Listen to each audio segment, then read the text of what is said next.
This is Priya here, welcoming you back. तो आज हम डिस्कस करेंगे मई 7 को जो गवर्नमेंट ने गाइडलाइंस जारी की हैं कि मई 7 को एक मॉक ड्रिल होने वाला है डिफेंस एंड सिक्योरिटी का, सेफ्टी मॉक ड्रिल बेसिकली। तो ये बेसिकली अगर आप टेंस्ड हो, वरीड हो कि आखिर क्यों हो रहा है, मतलब कैसे सिचुएशन क्रिएट हो रही है, ऑल ऑफ दैट, तो होने की ज़रूरत नहीं है बिकॉज ये सिर्फ मॉक ड्रिल है। मॉक मतलब नाट्य, मतलब ऐसा सिचुएशन अगर इमेजिन करा जा रहा है कि हाँ चलो अगर ऐसा सिचुएशन हुआ ना। मैं उधर इसलिए देख रही हूँ बिकॉज मैंने फ़ोन पे वो कंपोनेंट्स खोल के रखा है कि लाइक गवर्नमेंट के गाइडलाइंस खोल के रखे हैं। सो या मॉक ड्रिल्स इसलिए होते हैं सो दैट मतलब आपको पता हो अचानक से कोई चीज़ आए तो वो सरप्राइज़ के फॉर्म में, शॉक के फॉर्म में नहीं आए, बट मेंटली आप प्रिपेयर हो। बिकॉज जब आप मेंटली प्रिपेयर रहते हो तो आपका जो मेकेनिज़्म है टू फाइट बैक वो स्ट्रॉन्गर रहता है। मतलब आपको पता रहता है कि अच्छा ये हो रहा है तो ऐसे करना है, इंस्टेड ऑफ थिंकिंग कि ये क्यों हुआ। तो दैट्स थिंग नाउ। ये चीज़ नॉर्मली इमरजेंसी या वॉरलाइक सिचुएशंस के टाइम पे होती है, but this does not mean कि ऐसा कुछ भी मतलब सिचुएशन अभी क्रिएट हो रहा है। बट ऑफ कोर्स मतलब अगर गवर्नमेंट करा रही है तो आप थोड़ा सीरियस होकर ही इसको अटेंड करो। एंड या सो ये इमरजेंसी सिचुएशंस के लिए क्रिएट किया जाता है ताकि मतलब आप अचानक से अगर कोई चीज़ हो तो आप पैनिक ना करो और मतलब स्ट्रेस ना लो, और पता हो आपको कि हाँ ये चीज़ हो रही है, इसका मतलब ये है, तो इसलिए ऐसे कर सकते हैं और ये मतलब आप सेफ रहोगे, आपके लव्ड वंस को आप सेफ जगह पे पहुंचा सकते हो। तो या नाउ जो 5 कंपोनेंट्स गवर्नमेंट ने दिए हैं उनकी ट्रेनिंग में आपका एनसीसी इन्वॉल्व होगी, national cadets corps, national service scheme जो कि एनएसएस है, जो कि social organisation, then non profitable social organisation of course, and then आपके गवर्नमेंट ऑफिशियल्स होंगे कुछ, और नेहरू युवा केंद्र संगठन, ऐसे मतलब अलग अलग बॉडीज़ को मिला के मॉक ड्रिल का जो एक फॉर्मिंग बॉडी बनाया गया है जो कि कंडक्ट करेंगे वो होंगे। Anyways, besides that, so now the 5 components that we're going to talk about is पहला है air red sirens. Air red sirens मतलब सायरन्स मतलब अलार्म्स। तो वो उनको टेस्ट किया जाएगा, उनका एक्टिवेशन वल्नरेबल एरियाज़ में। वल्नरेबल एरियाज़ मतलब ऐसी जगह जहाँ पे ज़्यादा पब्लिक हो, जो ज़्यादा मतलब एक्स्ट्रा हार्म क्रिएट कर सकती है, ज़्यादा डैमेज कर सकती है, सिचुएशन को ख़राब कर सकती है, तो उन एरियाज़ में उनको टेस्ट किया जाएगा। ये एरियल थ्रेट्स, एरियल मतलब हवा के थ्रू जो भी डर है उन चीज़ों के अगेंस्ट ये मतलब सायरन्स होते हैं, ताकि अगर ऐसा कुछ भी हो कि हवा में मतलब सस्पेक्ट है कि हाँ सस्पेक्टेड है कि कुछ एरियल थ्रेट होने वाला है, लाइक हवा से कोई थ्रेट आने वाला है, तो इन दैट केस ये सायरन्स बजने लगेंगे और आपको पता होगा कि हाँ ये सायरन बज रहा है मतलब ऐसा कुछ है, और अगर ऐसा कुछ है तो आपको ये करना है या इस चीज़ के लिए रेडी रहो। तो उससे क्या होता है कि अब जैसे अचानक से अगर आपको मॉक ड्रिल का कुछ पता ही नहीं है, कुछ भी पता ही नहीं है कि क्या होता क्या है, और अचानक से सायरन्स बजने लगेंगे, आप सोचने लगोगे कि ये क्या हुआ, पैनिक करोगे। लेकिन अदरवाइज आप डरोगे ज़रूर, बट आपको समझ भी आ रहा होगा कि क्या हुआ है तो क्या करना है, क्या कर लेना चाहिए। तो इसलिए ये मॉक ड्रिल्स होते हैं। नाउ सेकेंडली होगा आपका ट्रेनिंग सिविलियंस। ट्रेनिंग सिविलियंस मतलब आम जनता, आम लोग। तो स्कूल्स, ऑफिसेज, कम्युनिटी सेंटर्स में जो है वर्कशॉप्स कंडक्ट की जाएंगी, लोगों को ट्रेन करा जाएगा कि ऐसे अटैक में ड्रॉप इन कवर टेक्निक्स कैसे होते हैं, या फिर नियर बाई शेल्टर्स यानी आसपास कौन सी जगह में आप जाके छुप सकते हो। ड्रॉप इन कवर मतलब कि नीचे झुक जाओ और कुछ ढक के, कि मतलब आप किसी की नज़र में ना आओ वाली चीज़, या टेबल पड़ी है टेबल के नीचे चले जाओ क्योंकि ऊपर से आपका टेबल दिखेगा, या ऐसी कोई जगह जो कम दिखे ऊपर से, क्योंकि अटैक ऊपर से होता है अगर, उसी के लिए ये ड्रिल हो रही है। तो हवा के थ्रू अगर कोई अटैक हो तो उसमें कैसे मतलब अपने आप को सेफ रखना, उसका ड्रिल है। तो उसके अकॉर्डिंग ही ट्रेनिंग दी जाएगी। और शांत कैसे रहना है, स्ट्रेस अगर हो या परेशान हो गया आप तो उसको कैसे हैंडल करना, बिकॉज अगर स्ट्रेस्ड हो और उसको हैंडल नहीं करोगे तो आपको समझ ही नहीं आएगा कि आपको करना क्या है, चीज़ें कैसे सही करनी है ना।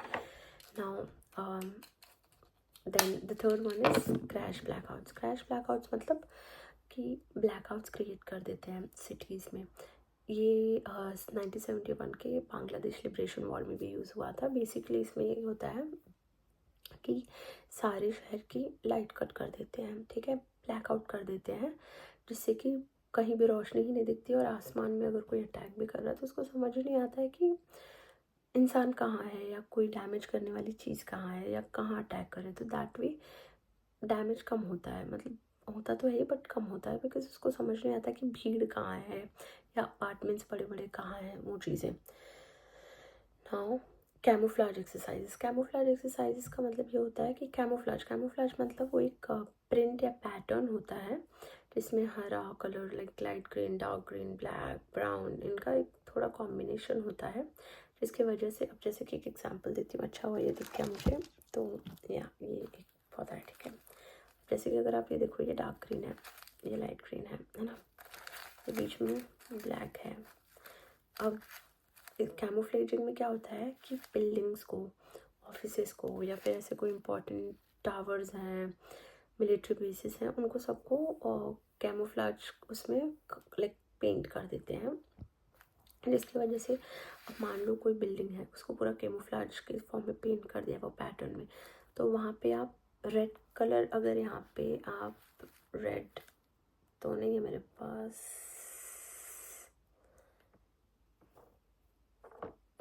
चलो ब्लू, लेट्स डू दिस। मान लो यहाँ पे आप ऐसे ब्लू में हो, राइट, ये दिख रहा है वो आप, राइट। नाउ अगर आप यहीं पे ऐसे ग्रीन में रहोगे, थोड़ा नहीं दिखोगे, लाइक ये ब्लू पोर्शन इग्नोर करो, ग्रीन में रहोगे नहीं दिखोगे।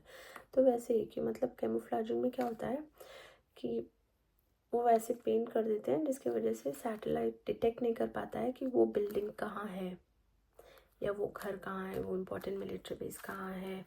तो वो चीज़ें होती हैं, मतलब बेसिक कैमोफ्लेजिंग वो होती है। ऑफ कोर्स वो उनके ट्रेनिंग लेवल पे मुझे आइडिया नहीं है, but that's what basic camouflaging is as for my research. Now evacuation drills. Evacuation मतलब कि कहीं से बच के कहीं पहुंचना, जैसे कि फायर ड्रिल्स वगैरह से इवैक्यूएट करते हैं। तो बेसिकली इसका मतलब ये होता है कि इसमें प्लान्स रिहर्स करेंगे कि लोग हाई रिस्क एरिया से लो रिस्क एरिया में या सेफ एरिया में कैसे पहुंच सकते हैं, उसके बाद कि क्या प्रॉब्लम्स हो सकते हैं रास्ते में, उसके लिए कैसे प्रिपेयर्ड होना चाहिए, फर्स्ट एड का। तो वो चीज़ें आपके इवैक्यूएशन ड्रिल में आएगा। तो that pretty much sums up आपके 5 कंपोनेंट्स जिन पे मॉक ड्रिल कंडक्ट की जाएंगी। नाउ बिसाइड्स दैट, सो अगर आप पैनिक कर रहे हो कि ये मॉक ड्रिल क्यों हो रहा है and all of that, please don't panic, because अभी जैसे कि अगर आपको नहीं पता तो ऑफिस में, स्कूल्स में, कॉर्पोरेट ऑफिस वगैरह में एम्प्लॉयज़ को, स्टूडेंट्स को फायर ड्रिल्स के लिए हमेशा बुलाया जाता है बाहर, कि अलार्म बजा देते हैं कि आग लग गई है। जैसे आग लगे तो अलार्म जैसा बजता है वैसा अलार्म बजा देते हैं। देन सारे लोग बाहर इकट्ठा हो जाते हैं, किस डायरेक्शन से वो, किस डोर से वो होके बाहर निकलेंगे, कैसे लाइन में खड़े होंगे या किधर जाएंगे, वो चीज़ें वो ऐसे करते हैं कि अलार्म बज गया, अब क्या होगा, अब सब कहाँ से भागेंगे, लिफ्ट से नहीं जा सकते बिकॉज फायर है, तो सीढ़ियों का रास्ता कहाँ है, तो वो चीज़ें ऑलरेडी पता होती है। तो इन दैट केस देखो, जब अगर कहीं आग लगे तो इंसान को पता है कि यार लिफ्ट से नहीं जाना है, बट अगर वो ड्रिल ना हो और आग लगे, इंसान क्या सोचेगा, लिफ्ट में चल लेते हैं, सब एक साथ आ जाएंगे, सीढ़ियों पे या सीढ़ियों से टाइम लगेगा, ये वो। तो वो चीज़ें होती हैं। तो ड्रिल का मतलब बस मॉक मतलब ही इमेजिनेटरी सिचुएशन अगर हुई तो ऐसे, मतलब कैसे करोगे, तो दैट्स दैट।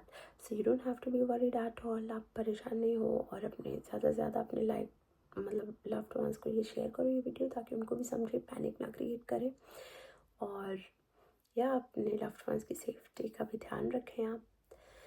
एंड या hit the like and subscribe button and the bell button as well, और शेयर करें आप अपने फ्रेंड्स एंड फैमिली के साथ इस वीडियो को, ताकि ज़्यादा से ज़्यादा इन्फॉर्मेशन बाहर तक पहुंच सके। और अगर कुछ सजेशंस होंगे, करेक्शंस होंगे, feel free to put it in the comment section. Thank you.